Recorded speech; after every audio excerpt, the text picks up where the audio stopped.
All right, the time is 10:07 p.m. and I promise you, you might not be able to tell, especially if you're joining in on the stream, by taking off my shoes. I've tried to stretch out my feet as much as I can because I'm on the couch and I have to relax. If you're on the live stream on Facebook or YouTube, just when you see me, envision the couch behind me, because that's where we are right now. And as always, Coach Mayzy has joined me for this Monday's conversation. Our therapist, our relationship coach, marriage coach and counselor. He's not an author yet. Or are you, Coach M? I want to be sure that I'm author. Have you authored books? I have 4 books. See, I see something in my spirit globally told me. You have not told me that before, but something in my spirit told me. I'm like, you can't have all this wealth of experience, and I'm sure you've not, put it out for people to go and read. So, he's a man of many caps and many capabilities. No cap. Hey God, the Gen Z me just came out. And as always, it's good to have him here. Welcome once again, boss. How are you doing? I'm great, thank you. It's great to be here. All right then, Coach. So, as I said to the people earlier on, we're continuing the conversation on, what to look out for in your partner via the flags. And we started this last week. And so we're going to take up the conversation now. But we're doing it, Coach and I decided that we want you people to tell us from your experiences, perhaps something you experienced in the past or something you're going through right now, something that you feel is a pointer in a certain direction. Perhaps you've identified it as a flag and you know the color it is. You can share with us and then let Coach sort of counsel you through it. So if you've seen something in your partner, you are thinking, is this a red flag? Could this be a red flag? Or this is a red flag and I want to be able to know how to navigate it. You own the conversation today. You call us up and you let us know. Perhaps you still don't understand what we're talking about, and this whole lingua about flags is still news to you because, you're a boomer. You grew up in the days when you just had the spirit of discernment and probably family who were very concerned about you, but not over the top concerned. And so you were able to bring them into your decision-making process when it came to finding your partner, finding the love of your life, or even being in a relationship with someone. Because honestly, I can tell you, I'm thinking of my dad and his family, his sisters, such an amazing support system. And there were a lot of them. And somehow they were able to wade in and out of conversations with their siblings and their partners. And it was not, But in this day and age, somebody will look at that and say, if you talk too much to your family about everything that is going on in our relationship, then it's a red flag. So sometimes the lines get blurred. So we want to hear from you directly today. Talk to us, call us up, let us know. Are you in a relationship with someone and you think there's something that is making you feel some type of way? You want to know if it's a flag and know how to navigate it, you call us up. Perhaps it was a past experience and you just had the wisdom to say, you see this thing that I'm seeing, I face the opposite direction and I take off for my life. So the conversation, we're starting with you, the listeners today, so call us up. I'm opening the phone lines right now so that you can share from your experiences. It's 0700-951-0000 or 009-5974-869. You can also call us on 009-993-0137 or send a message or send a voice note. Either way, we're here for you. We're talking red flags or flags in relationships, because sometimes I was talking about when I was trying to come up with this sometime last week, and I just on the fly I had red flags. Somebody say, what is your problem? Must everything be red? So let it not be that we're the ones naming the color of the flags for you. Perhaps you know what it is. Call us up and let's talk. Phone lines are open. We're also streaming live on Facebook and YouTube. On Facebook, you want to go to Nigeria Info Abuja to jump in on the conversation. You can send us your message there. We will see it and we will read it out. On YouTube, we're also there. Nigeria Info Abuja 95.1. You can find us there as well. Once again, Coach M and I are here. So let's get the conversation started. I want Coach M to talk about his own experiences, for example. As a coach, savant, a very wise man and all. Of course, he's married now, but, growing up, was it always that easy? Were you always able to just look at someone and know, yes, this is the woman for me? Or were there certain things you saw over the years that made you say, this is a red flag and I'm taking off? Okay, thank you. If I tell my personal stories, it will sound like I'm forming. So sometimes I try to avoid them. Oh yeah, wait first. That's already a flag. That's already it's an orange flag in my opinion. It's like you want to wait. Let's let the people talk. I have a phone call. Hello, good evening. My love story is not real. Yeah, let's take a call. Hello, good evening. Yes, good evening. Welcome. Thank you very much. Yes. Somi. Yes, boss. How you doing? Excellent, thank you. What's your name and where are you calling from? How was your weekend? I'm here. Yeah. I went through it and I'm here. What's your name and where are you calling from, please? Okay. But sorry, could I actually want to share something, but could I remain anonymous? Okay. As long as what you're sharing is about flags, you have the mic. Yeah. Okay, talk to us. Yeah. Okay. Let me start by saying, there's somebody actually I met. I think that I want to begin a relationship with. Are you hearing me? Loud and clear, boss. Go ahead. Okay, so now, why I want to remain anonymous, I don't know, maybe... It's fine. Go ahead. Go ahead. She might be listening to the program, but I just want to bring it up. So no problem, boss. I could, know okay. What exactly is this issue telling me. Go ahead.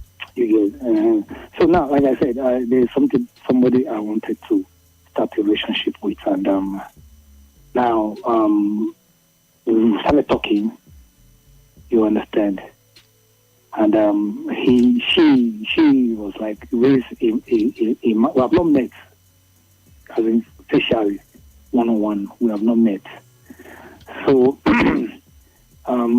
my fear is this. I don't know if she decided to try, whether she wants to try me or something, maybe test me or something. So I called her. She picked the call and she was not sounding too very, very okay. I was like, okay, what's the issue? And what she raised for me that she's having a problem and it's a financial issue and all that. And if I could say, but which is kind of like a huge amount. Okay. To get. How huge? So basically, yeah? How huge is this huge amount? It's in the millions. Okay. All right. That's enough for us. Go ahead. Yeah. So I'm basically looking at my person, which I know that, okay, even if I want to kind of like, okay, let me just try as much as possible, but I don't think I have that kind of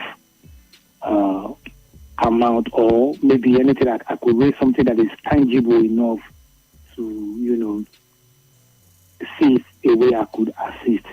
But then I can say that we have not been in a relationship that is okay. We have patient, we have been seen, we have met, we discussed and all that. Now this one is coming in, like I say, okay. Now this monetary demanding, like we are discussing on how to build a relationship, and this monetary issue is coming up so sudden. You understand me? Yes, boss, I hear you. Yeah. So now I'm like, if really, I now, because, okay, is anything I could do? So, okay, she will send her account and say, your account number, okay, you can send. Let me just see however I could do one or two. But unfortunately, I'm scared. What are you scared of exactly? I'm scared. What I'm scared of, okay, now this person we have not met. I'll try to say, okay, let's see if we can meet and let's discuss. But there is this dribbling, okay, I don't know if I'll be around. I don't know. Listen, okay now. Now what about? She now ask about the account if I saw it, and I've not responded about anything concerning me sending. You understand? Okay. What I concerned about me sending her something. So you're wondering if this her financial request is a red flag, whether you should bother with her or even sending her the money at all. Yes. Okay, fantastic. We've got you. Yeah. So just keep listening. I'm sure Coach will have a response for you. All right, Coach, we have our first caller of the evening. If I heard him correctly, he's talking to this lady. They haven't necessarily been talking for long. If I heard him correctly, he also says they haven't met. But then within the short period that they've been talking, a financial request has come about, and it's to the tune of millions. And he's worried. He's scared. Is this a red flag? I have not even met this person. She's asking me for something to the tune of millions. He asked her to send her account number, rather. He's considering whether he can maybe send something, but he wants to know if that's a red flag. So, over to you, Coach. I think if I were to ask this question the way I'm hearing it, it's not just in this scenario, because it's a thing that we've seen come up, more recently. I literally saw a post today on social media. This guy is talking to this lady. Like he literally met her a day before, and then the next day is her birthday, and she's already expecting. Is this a red flag? She's expecting all sorts of things to happen. The thing about women who show up with these requests shortly into the relationship. I wish I had a time frame for how long he's been talking to this lady, because I think that's a factor also. But is this a red flag? Let's let you jump in on it. Yeah, yes, it is a red flag. To answer directly, it's a red flag. And I'm saying so because, like you said, you've barely known each other. You haven't met. So let's say it's still at the introductory stages. And then here comes a request. And it's even in the tune of millions. Well, I don't know how you have portrayed yourself to the lady, or what kind of conversations you guys have had, or what the purpose of this relationship is, right? But I always like to state that when I speak about relationships, I'm talking about the ones that have marriage in view. Okay? So, and because I personally believe that you shouldn't do relationship if you're not ready to get married to the person. So let's assume that you're considering this girl for marriage. You guys haven't met yet, and you've just been speaking for a bit, and then now she's having a financial request to the tune of millions. Yes, it's a red flag, and it's a red flag because why is she asking you for this money? What effort has she put into raising it herself? How much has she raised from her family members and friends? You get it? Or is it just a case of, I have a boyfriend now, so boyfriend, come and do your work. Come and fund my life, right? I'm not sure he said what the purpose of the request was for. Did he say? I don't recall him saying. So those are just my own questions. Yeah, you say you need, for example, 2 million. How much have you raised? Do you understand? How much have you raised from it? What effort have you put into? What do you even need it for? Do you understand? You want to ask all of those questions. And then for you, the guy, man, on the other end, you're asking yourself, why is it now that I'm in your life that you're needing 2 million? Did you need it last month? Did you need it last year? Is it a yearly thing? Is it house rent? Is it what? Do you understand? So it's a concern because there is a thinking that goes with this age, and I mean predominantly among the young girls of this age, where they tell themselves that, they feel like they're woke right now. They don't wise up, right? So if a guy is talking to you, bill him. If he can't pay, then he's not serious, So it's a thinking in this age. And perhaps you're talking to somebody who is, a believer. of that concept, of bill him to prove that he's serious with you. But another reason why that's a red flag is because it begins to give a vibe of a transactional kind of relationship. So if you can give me this money, then I too can do this for you or do that for you. So generally, when money comes in too early, that's a lady asking for a guy for money too early in the relationship, it's a red flag. Same way a guy asking to sleep with a girl, too early in the relationship, is also a red flag. Okay, all right, Coach. so, let me just jump in there very quickly. I had my hand out and I was taking note of certain things. I need to be sure. Wait, first and foremost, let me take it from this one. How early is too early? That's one. Two, is it the billing that is the problem? Or is it whether she has needed this before the person came, whether she has put in effort to raise money, whether she has asked her family to, because you were pointing those out. You were saying, okay, these are questions that you would have. Yeah. Is it the billing that is a problem in the first place, or is it whether she has done these things and she has not been able to level up to them, or she has not been able to get them and she has to come to you, or she should not even bill at all? But start from how early is too early, because I think that one is important. Yeah, great question. So the thing is, people could genuinely have financial need. Do you understand? People could. So I'm not yet debating whether or not her reasons for asking for money is valid, right?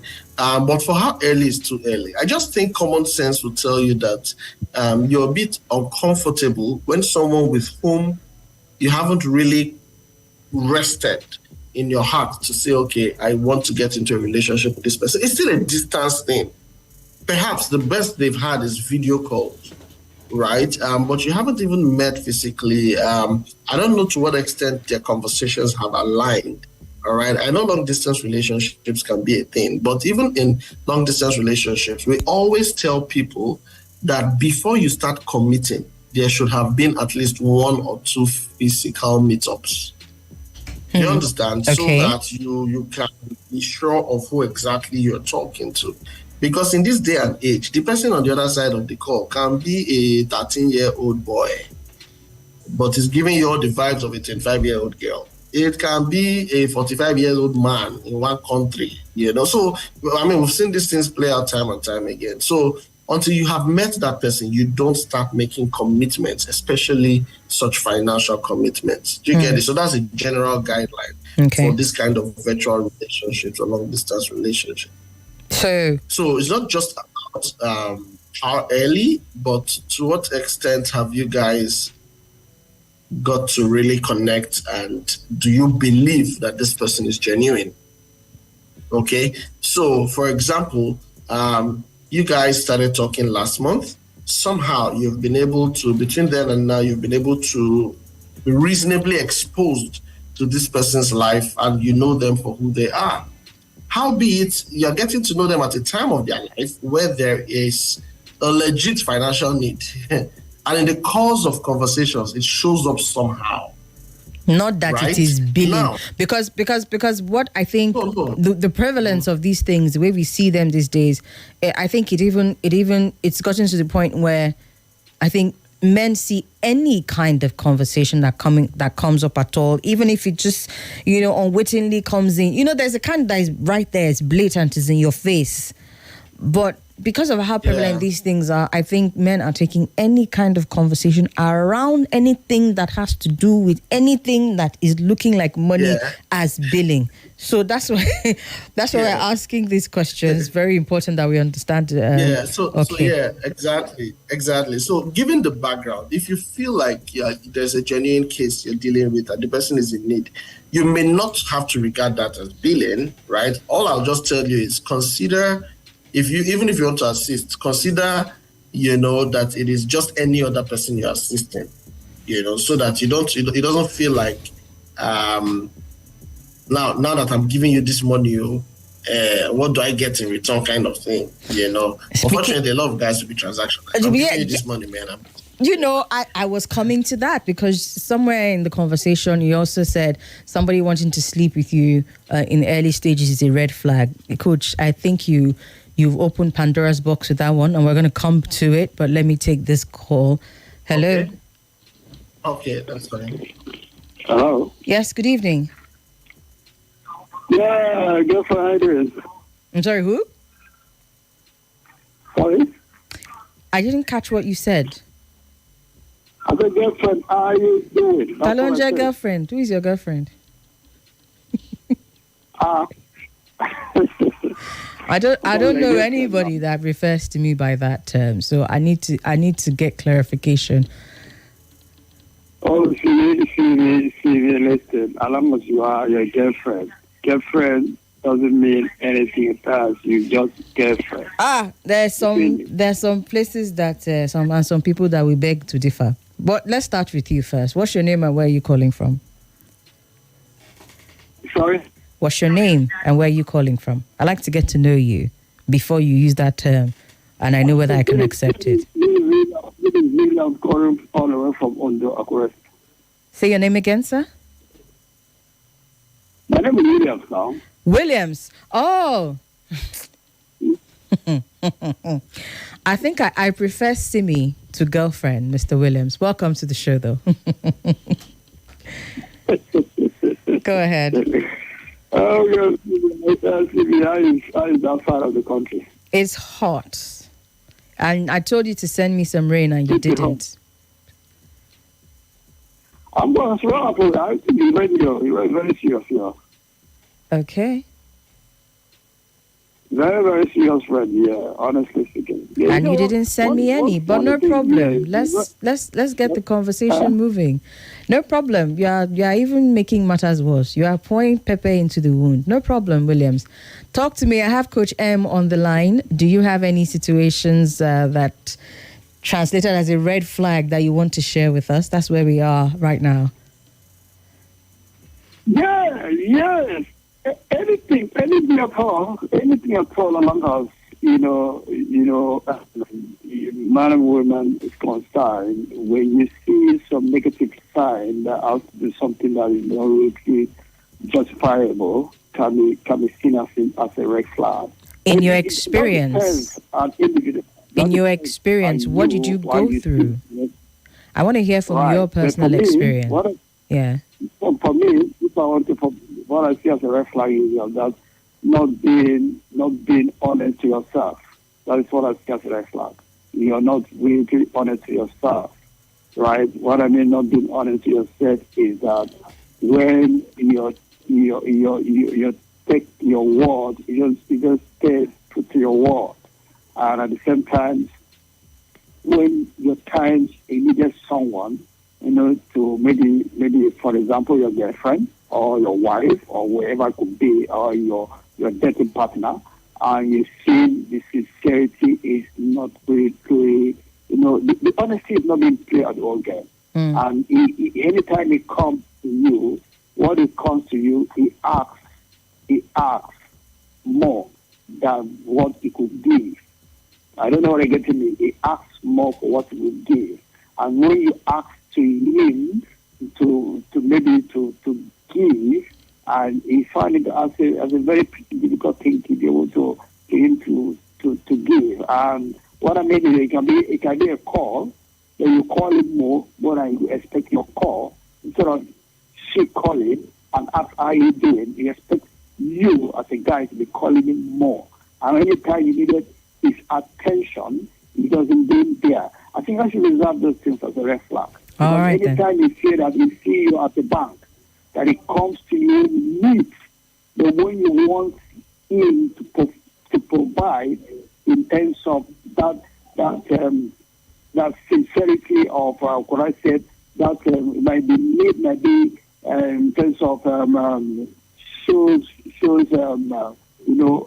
what I said this what is escaped from me that need of commitment. Okay. I needed you, like for example, people call, how are you? How are you doing? I just want to know how you're feeling. I don't want to know how you're feeling. So anytime you needed something, you want to call you, he never called before. So all right then.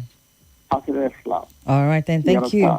But the truth is, the thing is, Siri, let me conclude here. The thing is, now, in today's world, today's society, and today's females folk that are really, they live their world in social media and all those stuff today, automatically, we won't see any honesty and sincerity in the most, female folk. I'm sorry to say it. It might be the party, but the truth is, those folks, some of us come from so decade ago, you understand? They don't really understand as female, because it's something somebody will able to what these females was today's world. All right, then. We'll have to let it go there.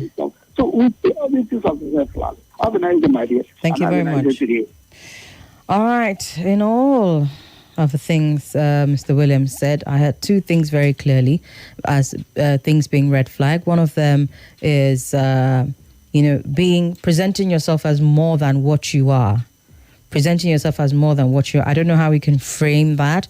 I'll leave that to you, Coach, to do that. And the second thing he said was when the partner is not showing as much commitment, you're expecting a lot from the person that you're with, but you're not giving as much.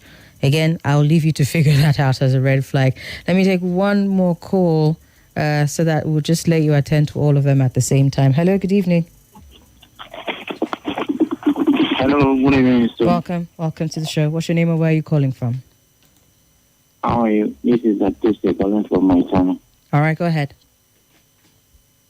You see, I don't really understand the meaning of the red flag, but in my own understanding, I understand it. One thing is this: you see this relationship of a team.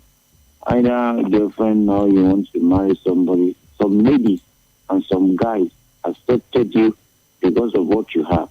Maybe they are in a bad situation at that particular moment, like a lady, and you approach her because she needed somebody to render a help to her, or a man is not living well, and the lady she is approaching is a working class lady, so that she will be getting one or two things from there. Then, at a particular time, if it is a lady, at a particular time, you see that maybe she sees somebody who is higher than you, somebody who is well-to-do, that the former person that you particularly that take her from the situation that she is at that particular moment. When she sees somebody who is above you, then sometimes when you begin to call her, you hear like, please, can you call me back? I'll call you back. I'll give you a call back. You never see that call. Hours, maybe some days you call back and then say, I called you yesterday and you say you're going to call me back. I didn't hear anything back. I was busy. Please, can I call you back? I don't know whether you used to explain that. Can I call you back? By the grace of God, I'm glad I did not experience it. Pardon? I said I'm glad I did not experience it. You say you don't know whether I experienced it, my brother. I did not experience it. I experienced it once, and since then I vow not to have any other friend apart from maybe getting married to somebody. Okay. So I don't know. If it happened, I experienced it once. And that experience, in fact, is better than somebody. I don't know. So let me be sure I'm getting you correctly. What you're saying is somebody who is after you or who wants to be with you because of what you have. Is that what you're saying in summary? Yeah. Okay. All right. Got you. Let's let Coach M speak to some of these things. First and foremost, let me say before you even get into the meat of it, Coach M, 3 scenarios have been mentioned. One, somebody who presents themselves as more than what they are. 2, someone who expects commitment but doesn't give as much. 3, somebody who is after you, not because of who you are, but because of what you have. If you could just run through them very quickly and let us know, are these red flags before we start to break them down? I'd say the last one surely is, but I need to get clarity on the first 2. Okay. Yes. When someone is presenting themselves in a way that is not who they really are, like they're trying to show like they're bigger and better than they really are, then there's a root problem there, which has to do with their self-concept. So it's a red flag? It's a red flag. Okay. Yes, it is. Okay. Yeah, because you're going to deal with that throughout that relationship. you're going to deal with that problem because it's a root problem. You're going to have to deal with living a fake life. You're going to have to deal with somebody's low self-esteem because that is what is playing out as trying to show that you're bigger than you really are. And it's one of the most frustrating kinds of relationships you can ever be in. Just to be sure, I need to understand that we know what is being described here. So, for example, I'm on the dating scene, for example, and I probably walk into a certain social gathering, and there you have the who's are who's, the people that you aspire to be as you continue to grow and mature in life, the people you aspire to be.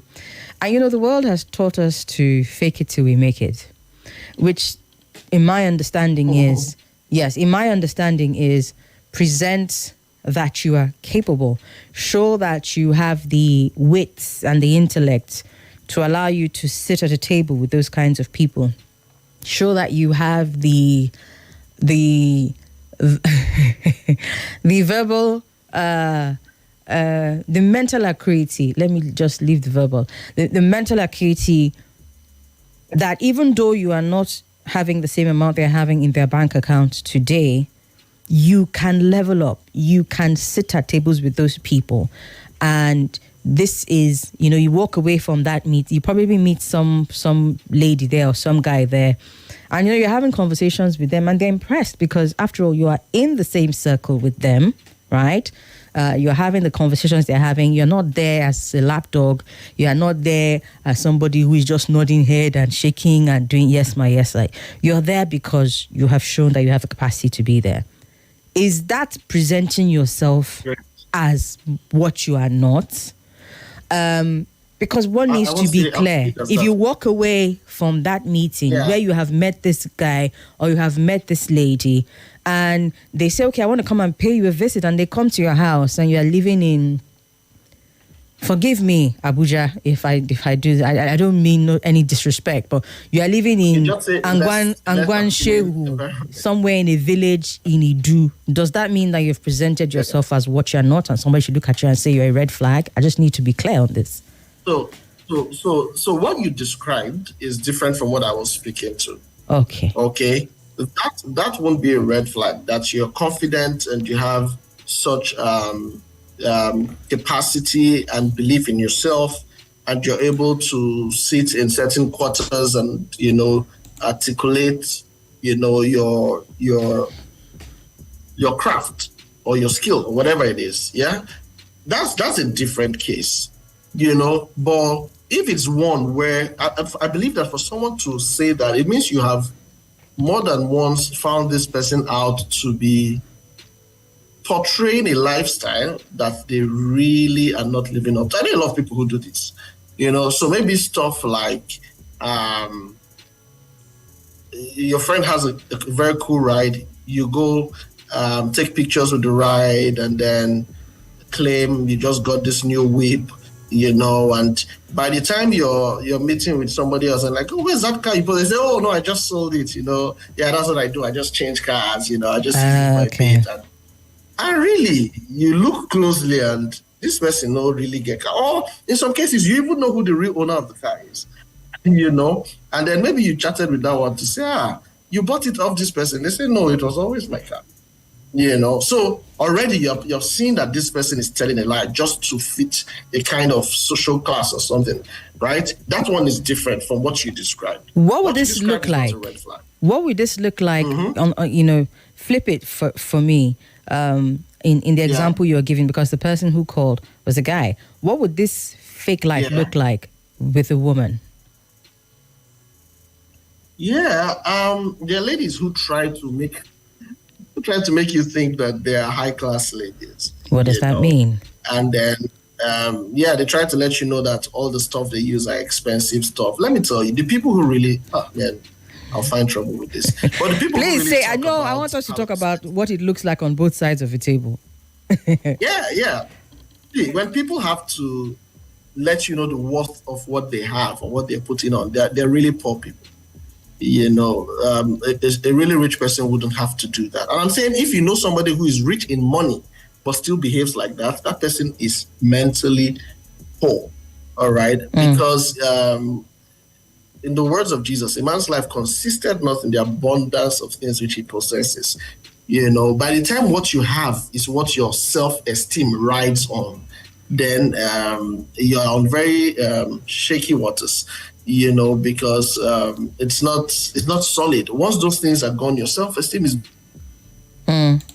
Your self-esteem is gone indeed. Okay. Just wanted to be sure that we understood what fake life looks like, and that's why I told Coach to even try and flip it around and tell me what that would look like for a woman. So for you who called, I perhaps I would like to get the information from you directly, because you're a guy, you were talking about a woman. What did this woman do that presented as fake life that made you think, oh yeah, this is possibly a red flag? All right, I think Coach has explained that one clearly enough. Shall we take on the second one, commitment? Okay, yeah. Come on. What is relationship without commitment, really? Perhaps the guy or the lady was too busy. No, you're not too busy. So, there are context to these things. I don't just want to sound like I'm speaking from one extreme. Okay? Now, let me sound this. It will be shocking to some people. There are people who really don't know how to do relationship, even if they love you. They haven't learned yet. They don't know yet how to prioritize certain aspects of or certain activities that are important to their partners. Okay? And I've been that guy before. Right? At the early stages of my relationship, I didn't know how to keep in touch with my wife. Oh, yeah, surprisingly.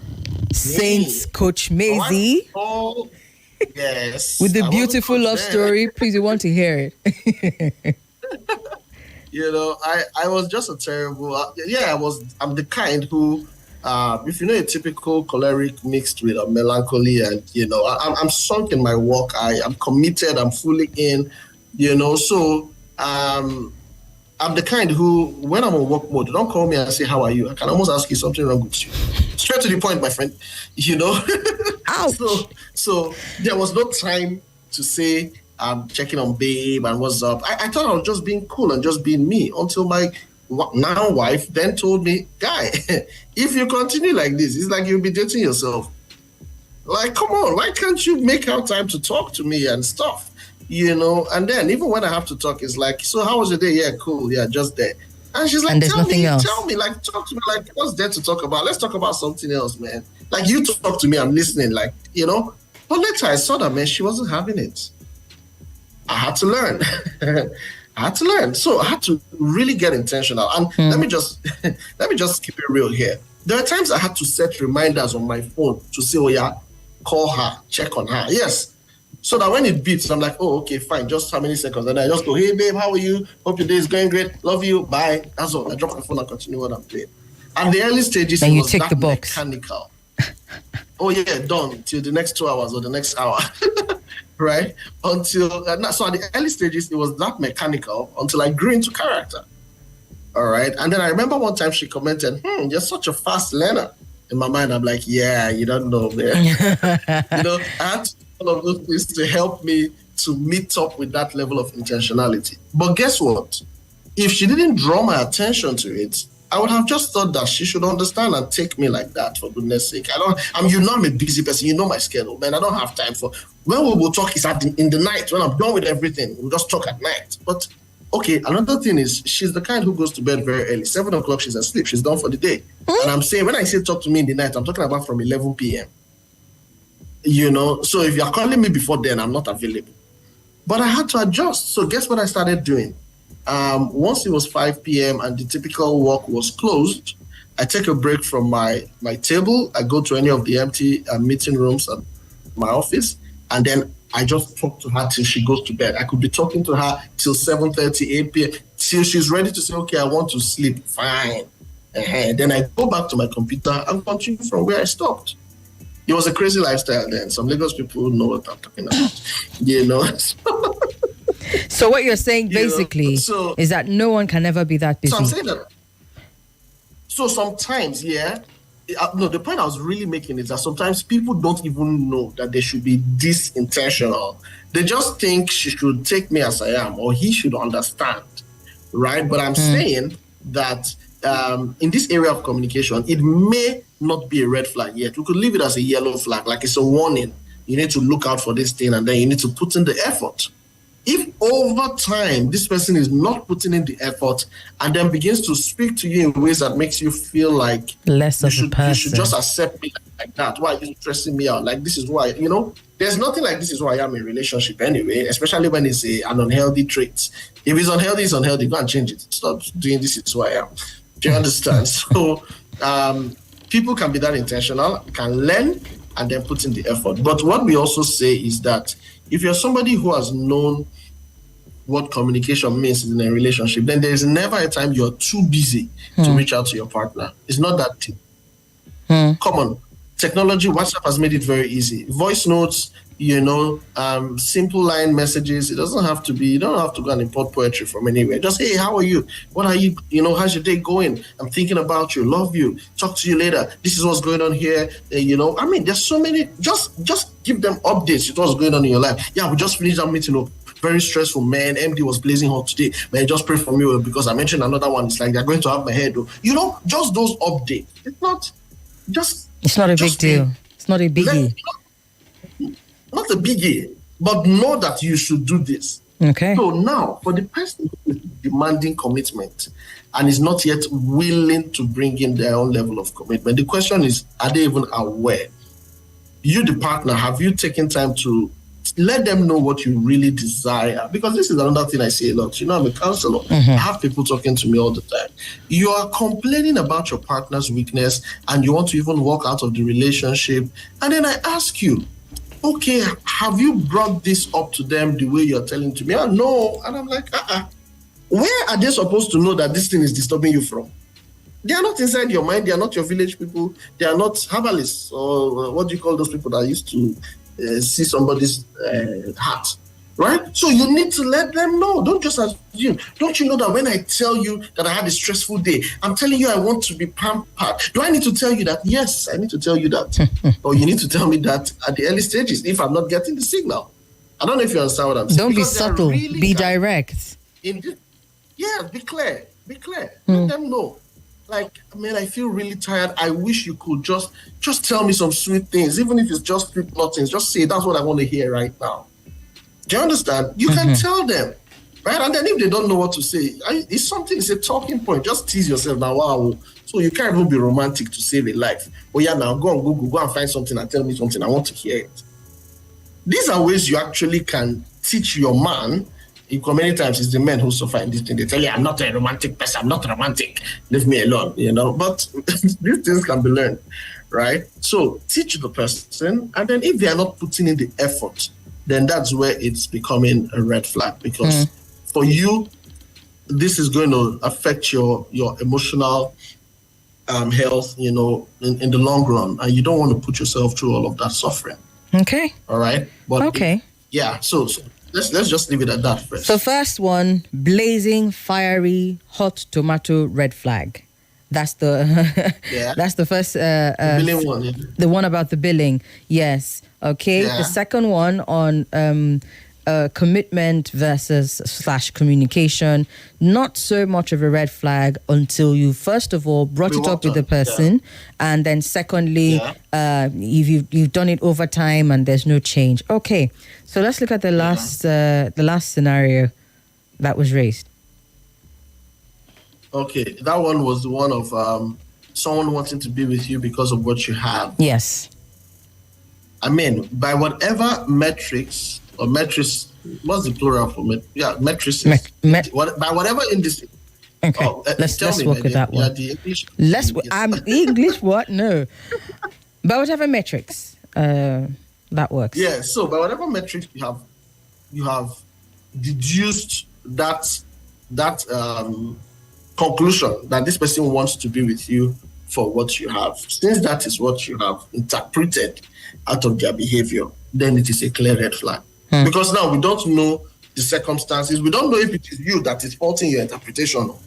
But if this is what you have told yourself, that this person wants to be with me because of what I have, then it's already a glaring red flag. Because the moment you don't have what you have now that they're attracted to, they will leave you. Or if they are just with you because of what you have now, when they see somebody who has more than what you have, then they will go for that person, since it is about what you have. I don't know if you get what I'm saying. Yep. And this is the thing. Yeah? When people make relationships purely transactional, these are the kind of things you get.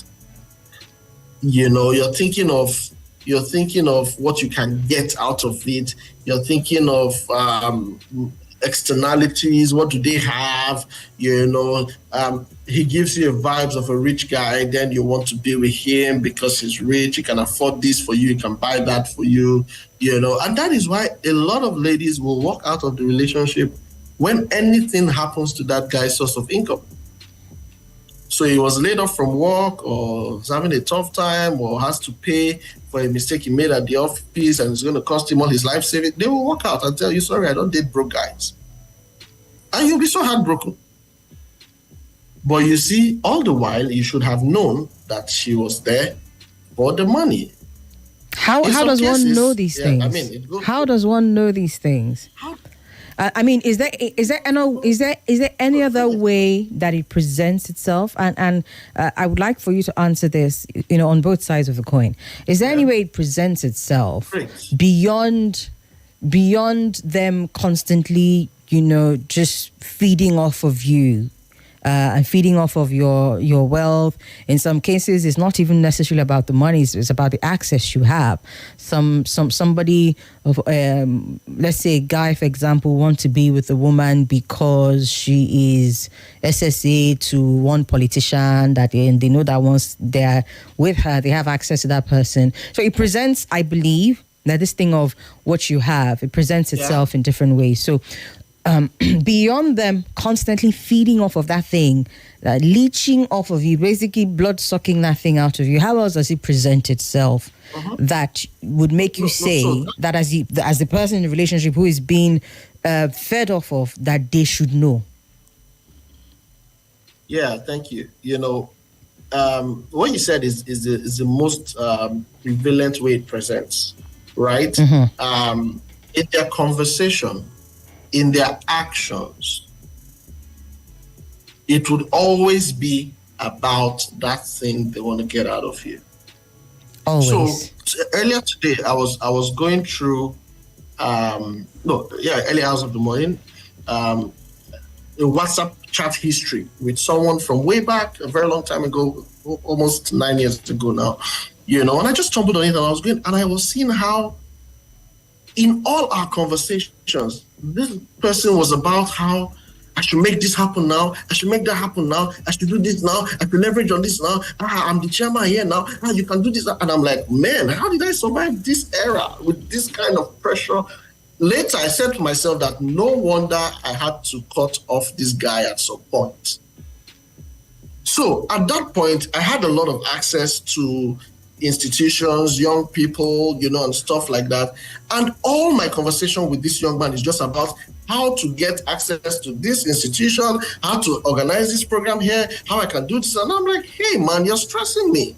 You're stressing me, right? So it will always present in the conversations they're having with you and in their actions. Before you say two things, they're letting you know that, okay, this is the next thing they want. Have you spoken to that person? Have you asked her? Call the person now. When they check on you, how's everything? Are you fine? Have you rested? I know the weekend was stressful. The next line. So that's your friend. Have you? It will always present. Always. They can't hide it. They can't hide it. So it will always, for me, that is the most tell sign. It will always, in their conversation, in their actions, you would know that before you say 1, 2, 3, they have brought that request or they have referred to that matter. Okay. You see, and once you see that consistently, you can tell that what this person is leveraging on is your access or your resources, and that is what they really want. Okay. You see, so yeah, if you start denying them that access or that privilege, they'll bounce, they'll move on. Okay. All But, right. Let's try go to back to the blackmail phone me lines. sometimes. No, Yeah, but, yeah. That one too is there. That one too is there. Okay. I think we got that. so So that's a red flag by flat me. out red Yeah. flag. Okay. No wahala.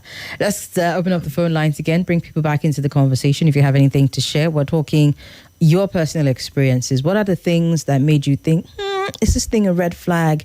Perhaps you're in a relationship right now and you're considering if it is or if it isn't. And then perhaps something happened in the past and you knew, of which, Coach M, I want to ask again, you went back and you were looking at these chats from a long time ago.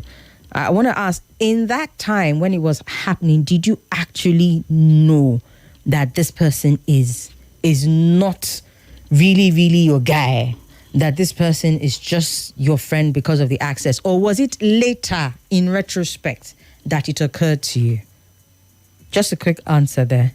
Wow, that's a very great question. So at that time, it didn't feel like that. Maybe because from the get go, the person was introduced to me because of that access.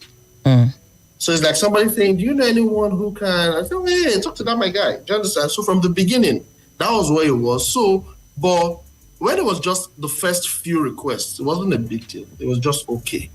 But when this thing started happening almost every day, to the extent you want me to leave my work and go and have a meeting with so person on your behalf because you're not like, hey, well, come on, stop it. I'm not you. I don't work for your company. You don't work for me. We're not in partnership. Like, stop it. Right? Okay, and since they might not just call them and tell them you are the one that I'm not the one that is organizing it, sir. Do you understand? So when it started becoming one too many, I had to say, okay, you know what? Please, take a break. Okay. But if it was just a one-off, I wouldn't have felt uncomfortable, right? I mean, I do that a lot, right? But when it started becoming like, you're not just wanting to use my access, but want to even rope me in as so me and you are part of something. I mean, this person will schedule calls and schedule meetings and tell me just jumping on the call. And I'm like, jumping on what call? I'm not jumping on any call. What is it about? And just since they know you already, they say they worked with you before. I'm like, come on, stop this. So it was later on, to answer your question, it was later on when it became too persistent that I was like, you know what? You're a user, stop it. Okay. Just stop it. Okay. Yeah.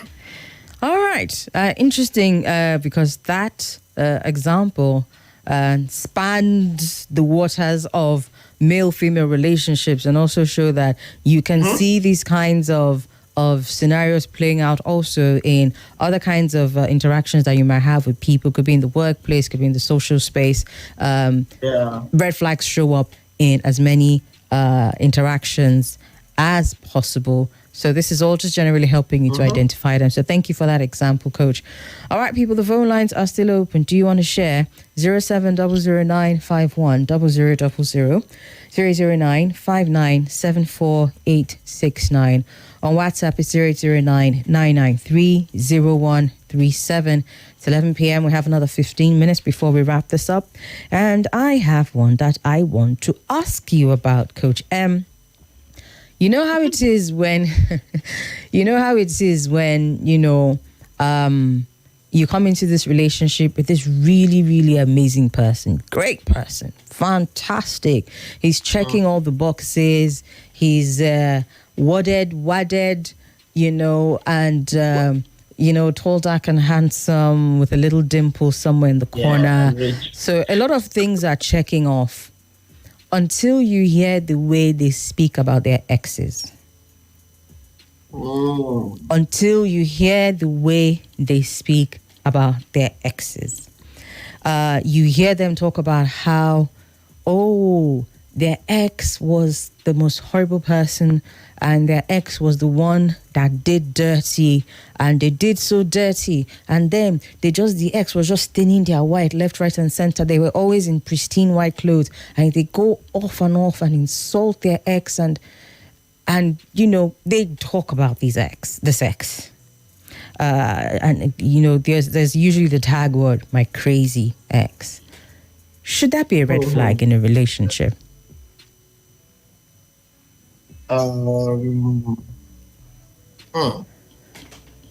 That, right, together with a few other pointers, will confirm a red flag. Let's So hear let me them. explain. Okay.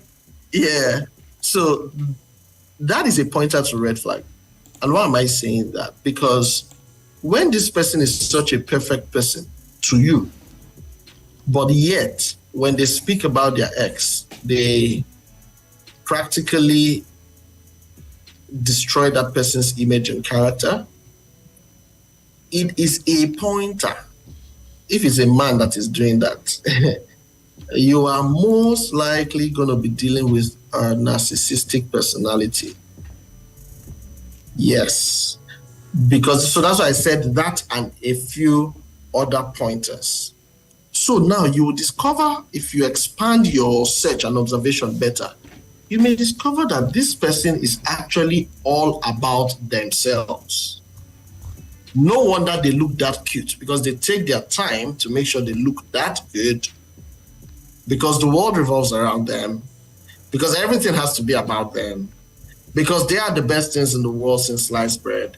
Because, so you will start noticing that somehow everything seems to revolve around this guy, right? So if it's a guy that's doing that, and I'm using that particularly because many times when people ask people who dated narcissists, they will tell you that at the beginning, he was everything in the world. He was an angel. If I was down and he talks to me, my spirit will be lifted. He knows the right word. He knows that he's charismatic. He's lovely. He's everything they desire. But that giveaway about the way they speak about somebody else, because if this person was this terrible, how did you even get into a relationship with the person in the first place? How come you were all this and then you decided to date the devil's first daughter? How come? Right? And then now this person is so crazy, he's so useless. What about you? Come on.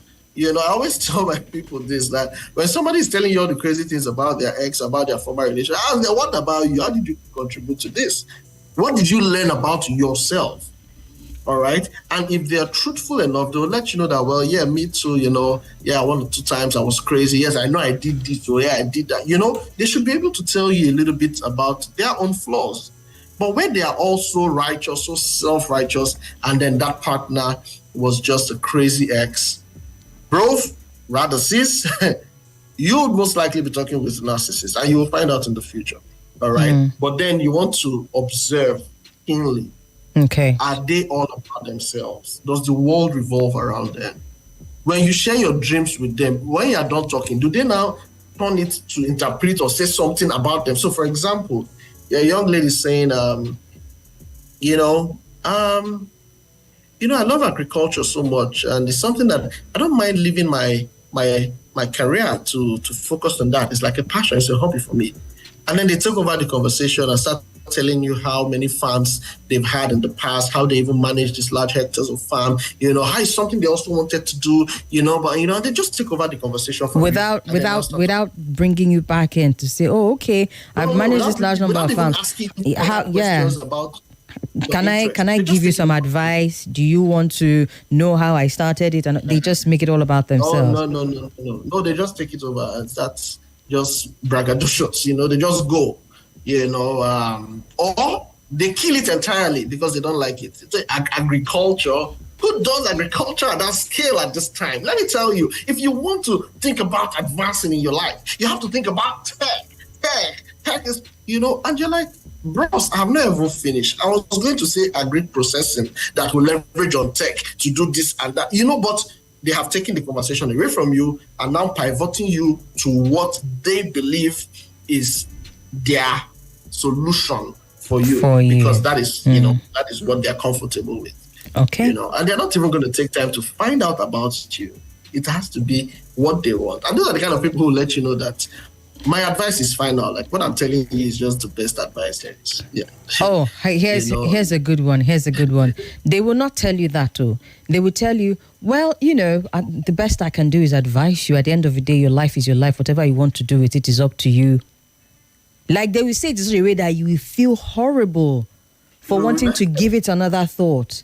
They will say it in such a condescending way that you will go back and think about your life for 1 week straight. And you really got to think about your life, like, come on. Okay. So if that's what you're seeing in that person, you need to be careful because they are most likely, narcissistic personality disorder kind of people. Yeah. All right, I have two other scenarios for you. One of them actually a question, and the other one not too far away from it. Emmanuel in Cuba asked, is it a red flag when you're in a relationship and your girl discusses everything you do with her family members?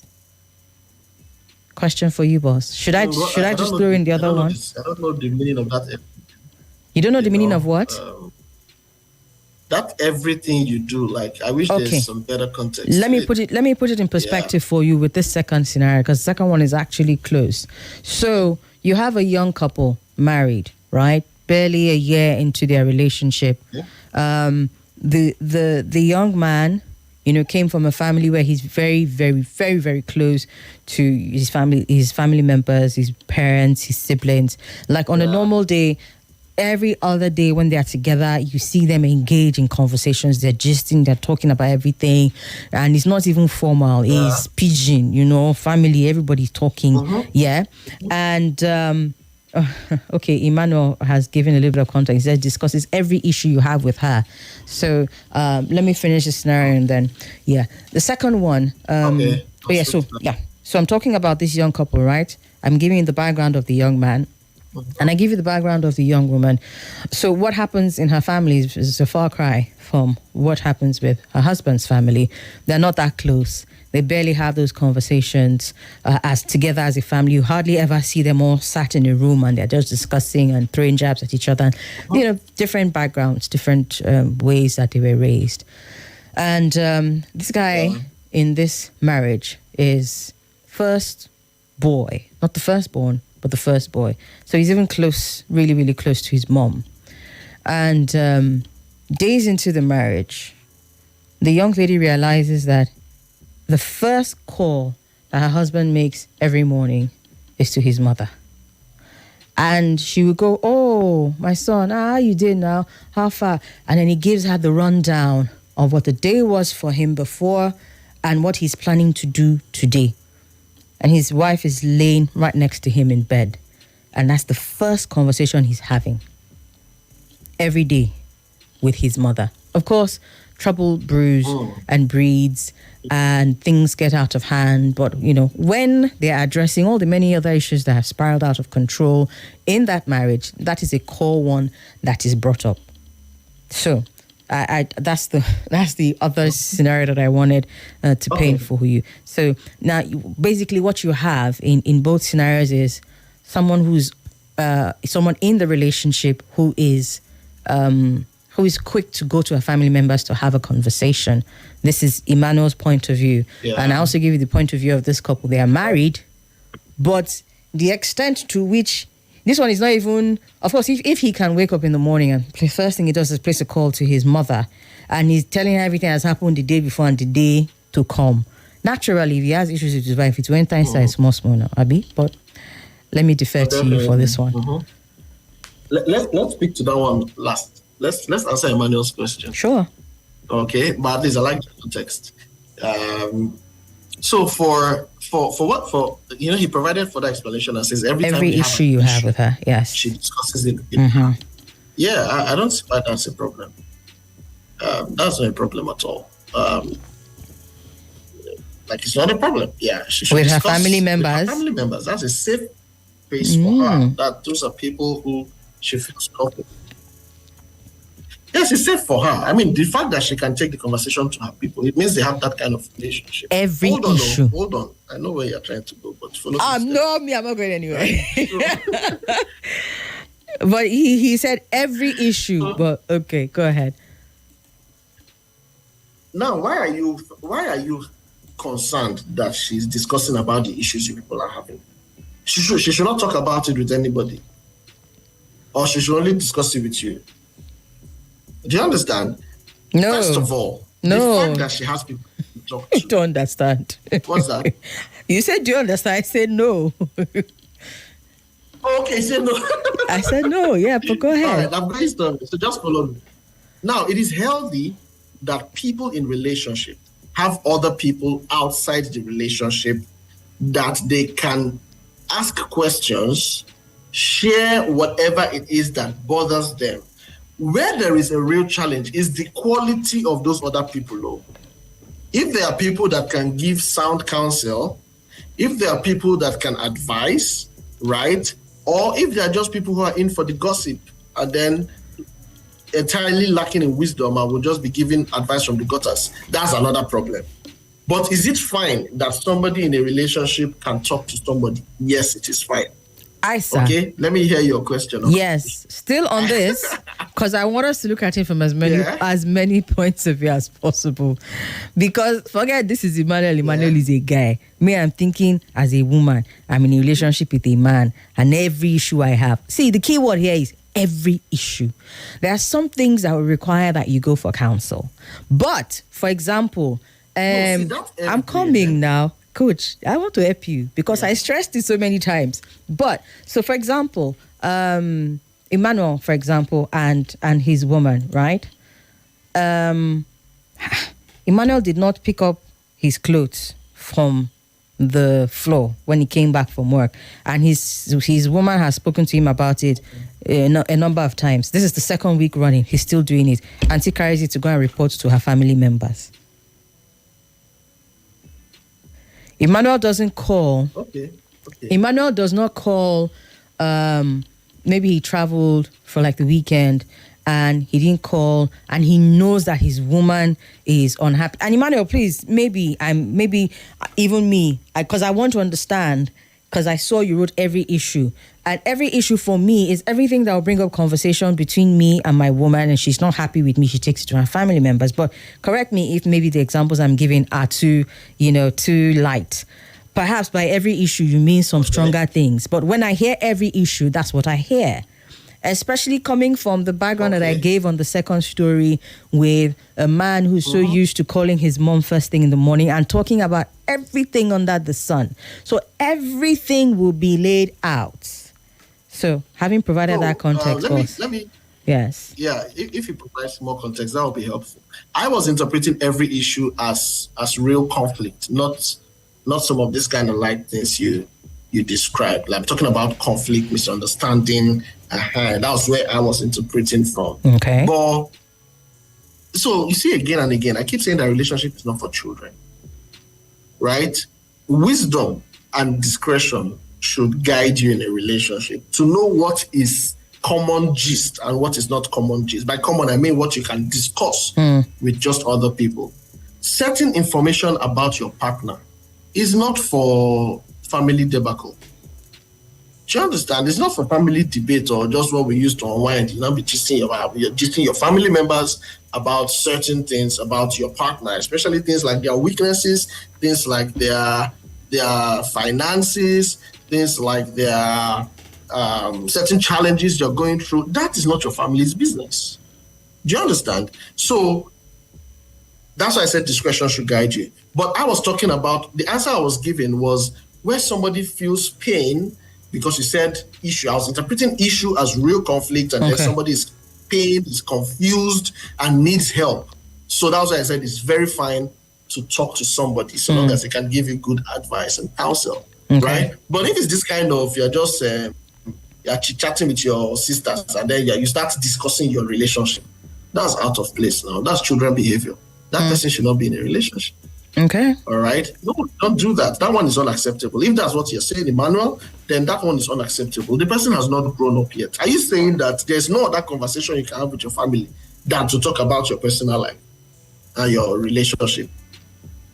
You should discuss other things. If you don't have other things to discuss, then there are other deeper issues to deal with. But you see, the thing is, if that is what you're experiencing, then that partner of yours will give you serious problems along the line.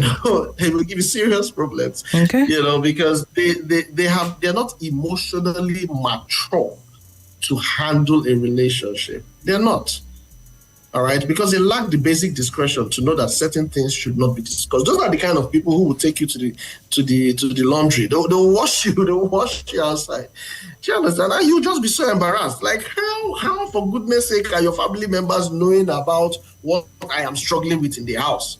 Say no, we just about everything. My friend, define that you're everything. No. define it. Oh, my matter is not inside you everything that you will be discussing with your family, right? So now let's talk about the second one you painted, because that's even a very, very dangerous place to be in. First of all, it's a good thing to have a healthy relationship with family members. It's a very beautiful thing. But keyword is healthy.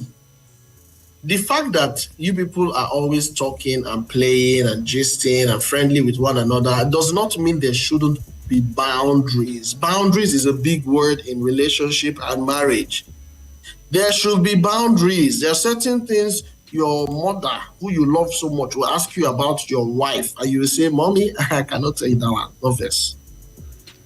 Yes, you should be able to draw the lines at certain places. There are certain things that may be too personal, or things you have not even concluded with your wife, and your mother is trying to pry on, and you let her know that, no, Mommy, this matter, we will come back to you later, but we cannot discuss it now. You see, this is one area where a lot of men lack authentic masculinity, as it were, in severing that umbilical cord with their mothers. And let me say it clearly, such a man is not ready for marriage. He's not ready at all. It's an embarrassment to marriage. What are you discussing? You call your mother first thing in the morning and you're doing this every day and giving her a rundown. No, it has to stop. In fact, if you cannot stop it, don't get married. What are you saying? You have a wife now. That is the person you should be talking to. You schedule your conversations with your mother once in a while, right? Or even if you're talking to her every day, you talk about any other thing, but not your personal life. Because at this point, your personal life is now involving another person to privacy. And then you carry everything and be dashing it to your mother. It's not this. So it's a very healthy. Is this thing not too hard a thing to ask of people who have grown up with this, what they call it now, with this pattern? Is this not too hard a thing to ask? Attachment to their mothers. Yeah. So for example, you're dealing with the man who's a single mom, who's an only child to and who was raised by a single mom, and you expect him to break away from this pattern all of a sudden. Is that not too hard a thing to ask? And we would be too harsh if we say if he can't do it, then he should not get married. So if it's too harsh, is the way it communicates the level of importance. That is why it's that hard, right?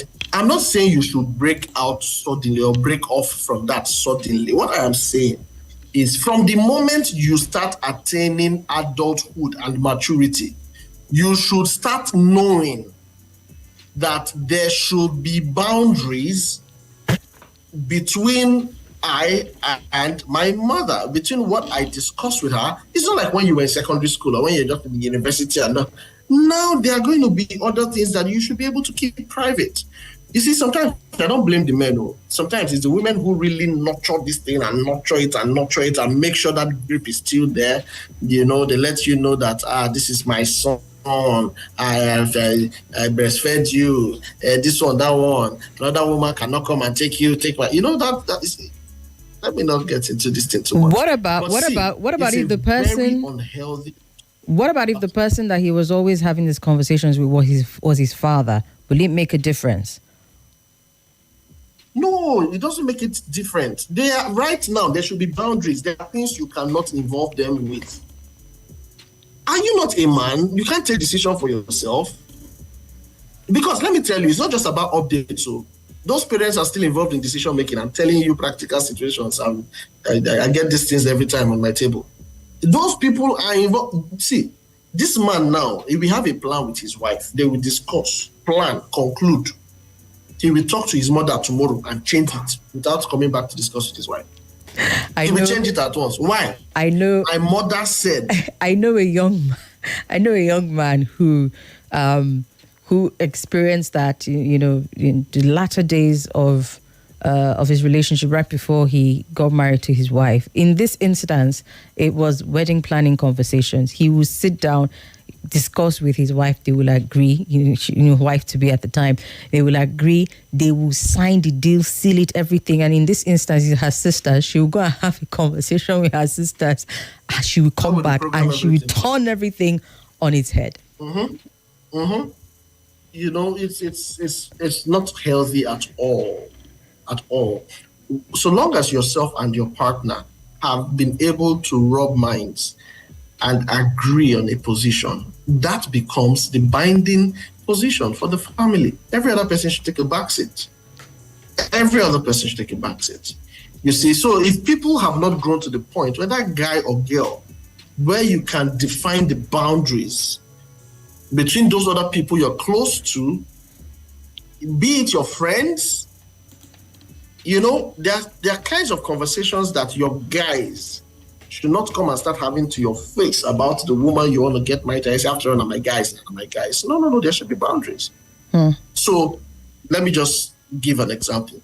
Yeah, I'm with my guys, we're just having fun, and then my girl passes. Let's say we're still dating, we're about to get married. And then she's a very beautiful girl, very curvy, and... Oh dear. Okay.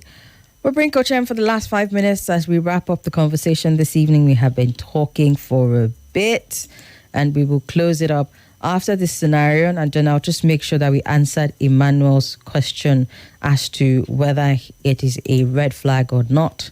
And then that's where the conversation will end. So the next 5 minutes. The phone lines have been open since. I haven't gotten so many calls, I guess. Perhaps if you have anything else to add, you just want to send a message as Coach M wraps it up. So yes, this instance with your guys, this example. Yeah. So my girlfriend or my fiancé comes around looking all beautiful. And then, typical guys go here, like, well, you get that's cool. And then somebody starts getting very sexually explicit with my girlfriend's body. That is beyond your scope. Do you understand? You don't have coverage here. The right thing to do is to shut that human being down and rebuke him sternly. You don't talk about my girl here like that. Don't do that. That's very disrespectful to her and to me. Does this rebuke happen whether or not she's there? Whether or not she's there. You don't just... So that's my point. You have to preserve that person's dignity, whether or not they are there. But guess what? People who don't understand boundaries will be laughing to that silly joke. Ain't that true? That true, said the other day, and then you two start contributing nonsense stuff to run down your partner. Come on now. It doesn't make sense. Okay. You see? So whether it's family members, friends, whatever, there should be boundaries. There is no human being you should be telling everything about your life. All right? That is not your partner. Okay. There's no other person. There should be boundaries. You should know what to discuss and what not to discuss. All right. So in a direct answer to Emmanuel's question, this is a red flag, or is it a flag that is not quite red yet so that he knows how to address it? He sent a message saying that... I still don't have very clear context into his everything or every issue. Well, he sort of affirmed that the way it was redirected, the explanation of every issue, I wanted to make sure that we're looking at it from all possible fronts. So it wasn't just about the conflict. It was about, literally, yes. Every day. Because he sent a message saying that you've addressed the question. That so many emotional advice from family members has cost a lot of relationships. So exactly. I take it that it was the breakdown of what every issue really is beyond the serious conflict. So in his case now, yellow, red, can he still work with this situation? This is it, right? There are certain things that are red flags, but when you bring it to the attention of your partner, they are willing to do something about it, and then it can de-escalate. Okay. Right? So it goes from red maybe to yellow, and then it's done away with, right? While there are other things that could be yellow flags, you bring it to the attention of your partner. Nothing is happening about it. It's getting worse. It's getting worse. It's getting worse. It becomes a red flag. You see, you should exit that relationship or seek professional help if you're already married. You understand? So in this case, bring it to her attention, let her know what you believe is acceptable and what's not acceptable. And then observe how much adjustment she's making. And then if she lets you know that, no, you cannot separate me from my sister. So, no, I tell them everything. I tell everything. My dear, you know what is good for you. Go and look for the person with whom you don't have to have that concern. Why? Because this thing will continue all the way to marriage. And then guess what? The fact that they talk to that person so much means that they listen to that person so much. So when that person will tell them, isn't that your useless boyfriend? If I'm here, I will just pack that thing and get out. I will just slap him if he talk to me like that. She will come and do that thing that the friends are saying. So the matter will not be getting worse and worse, right? So the point is, if you don't want to deal with that, then just let it go. If she's not willing to make any adjustments, it's not good behavior. Okay. Do we have another case? Yeah. No, just comments, which I'll just run through very quickly as we wrap it up. Innocent Egbe on Facebook says, good evening, Somi. I'm watching live from Sabri Dede, Abuja, Nigeria. Keep up the good work and God will bless you. God bless you too, Innocent. Mazu John Lasisi from Jigo Buari, Abuja, sent in a message earlier to say he was watching. We also had our regular from Amagunze in Enugu State, also Francis Namani, says, good evening, watching live. Keep up the good work. And Godwin Chubiojo Sani from Lugbe Airport Road also wrote in to say, the conversation tonight has been very educative. Thank you. Oh, one just came in. Onyeka from Lugbe says, Somi, I beg to differ. In this instance, whether you have planned... Oh, I can't see here. In this instance, you have planned, let's say, on a wedding gown for your wife. Your sister might have a better plan. It happened to me. After I and the wife planned... And through my sister's opinion, we got a better and cheaper, finer outfit for her. Onyeka from Lugbe. Well, Onyeka, I mean, I get what you're saying.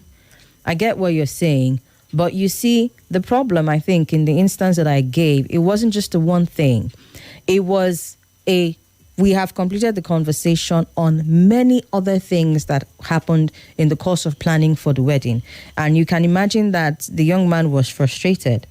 He found a way to manage it. I think he was able to speak to her at some point. But before he spoke to her and all of that, it was just point of frustration because we have agreed on so many things. So it wasn't just a one-off thing. Yeah. I think the key to take away from these conversations is, and that's why we said, especially in Emmanuel's case, there are things that your family members can weigh in on, but it has to be things that require them weighing in. Sometimes with people who grew up in these kinds of backgrounds, they don't know what not to go and discuss. Do you get what I mean?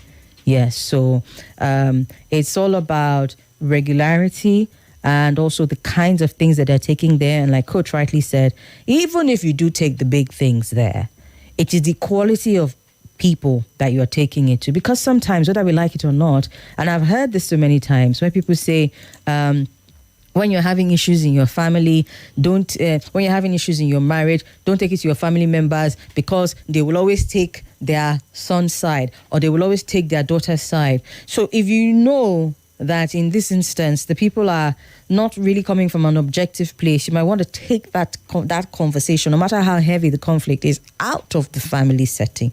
So wisdom in all things should be profitable to direct. I think that's where I'll just leave it at. Yeah. So that's it, Coach. Yeah. Thank you. It's 11:30. We need to wrap it up here. Wow. Yeah, it shocked you, but he opened his eyes wide when I mentioned the time. It's always like that when the conversations are so enlightening and so engaging. We'll pick it up next week. Coach, I'm sure, will take some time to look into the various other types of signals, because that's what these flags are. It's signals, things that are signaling you as to who your partner really is, truly is deep down inside, beyond the facade, beyond what you're seeing on the surface. And so sometimes these signals are point, red, alarm, wine. I mean, how do you say, wow. Sometimes they're not so much. Perhaps we'll get into that conversation next week. And We started off with trying to do a men-women thing. I think we've dropped that now, Coach. It's everything coming together in this melting pot. So, yes, treating everything regularly. Yes, so that's fine. So we'll maybe at some point, maybe we can still try to touch some specifics. Okay, we'll do that next week and then try and wrap it up next week. Okay, yeah. Thank you so much, Coach Mayzy. Always a good thing having you here. Always an exciting time. Okay. See you next week then. All right then. Thank you. It's been a great time. All right. And to all of you who stayed with us till now, I appreciate you so much. 11:32 is the time, and On the Couch has come to an end. We are now officially in the late night request show session. So start sending those song requests. I have one that came in already, bright and early on the show. So we're just going to get to it. If you're sending those requests, you can send them on WhatsApp. You can call me, and we'll see what we can get into in the last 5 minutes of the show for the banter. Smoking Out the Window, Bruno Mars, Anderson .Paak, Silk Sonic. Enjoy. Let this love start off so tender, so